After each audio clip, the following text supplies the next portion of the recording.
اگر تم زمانے کے ساتھ نہیں چل سکتے تو یہ جاب چھوڑ دو. نہیں اماں، مجھے کیا اعتراض ہوگا؟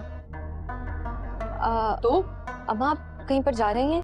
ہاں، کوئی اعتراض ہے تجھے؟ نہیں، یہ کیا آنکھیں پھاڑ پھاڑ کے دیکھ رہی ہے؟ میں تو بس تو چپ چاپ سن، ہم اقبال سے ملنے جا رہے ہیں. سر یہ کمال پروجیکٹس کی پریزنٹیشن ہے. اگر یہ بات امجد تک پہنچی نا تو مجھ سے برا کوئی نہیں. یہ کیا ہے مسٹر امجد؟ زمانہ بدل چکا ہے مسٹر امجد. یہ تو کوئی بچہ بھی بنا سکتا ہے. اسے تم پریزنٹیشن کہہ رہے ہو. اگر اسے میں نہ دیکھتا تو تمہیں پتہ ہے ہماری کتنی انسلٹ ہو جاتی.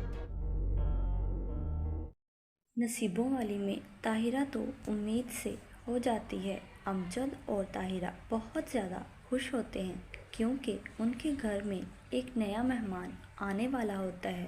ادھر راحت جو ہے وہ اپنی ماں سرتاج سے یہی کہتی ہے کہ کسی نہ کسی طرح میری اس اقبال سے جان چھڑا دو.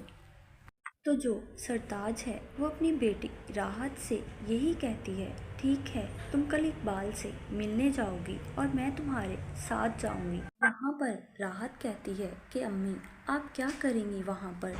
آپ اقبال کو جانتی نہیں ہیں، وہ آپ کو دیکھ کر بھڑک اٹھے گا. لیکن سرتاج یہی کہتی ہے کہ میں یہی تو چاہتی ہوں. اگر گھی سیدھی انگلی سے نہ نکلے تو انگلی کو ٹیڑھا کرنا پڑتا ہے.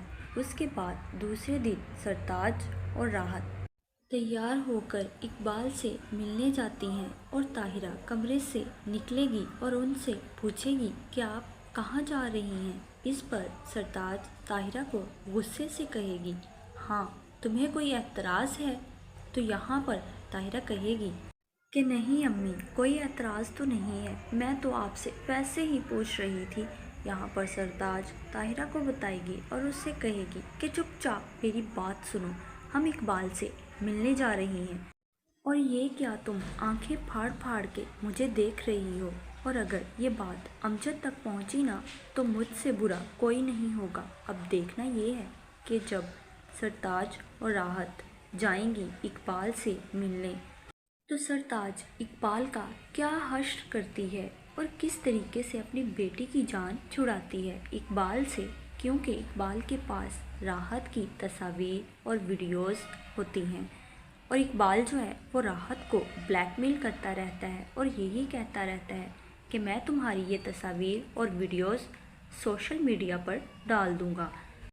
اور راحت کافی زیادہ پریشان ہوتی ہے کیونکہ ماضی میں اقبال اور راحت کے درمیان عشق عاشقی کا معاملہ چل رہا تھا اور اب راحت چاہتی ہے کہ اب کسی نہ کسی طریقے سے اس کی اقبال سے جان چھوٹ جائے.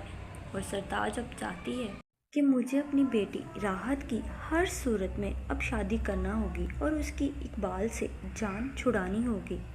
ادھر جب امجد کو ننھے مہمان کی آمد کی خبر ملتی ہے تو وہ بہت زیادہ خوش ہوتا ہے، لیکن آفس میں وہ بہت محنت سے کام کر رہا ہوتا ہے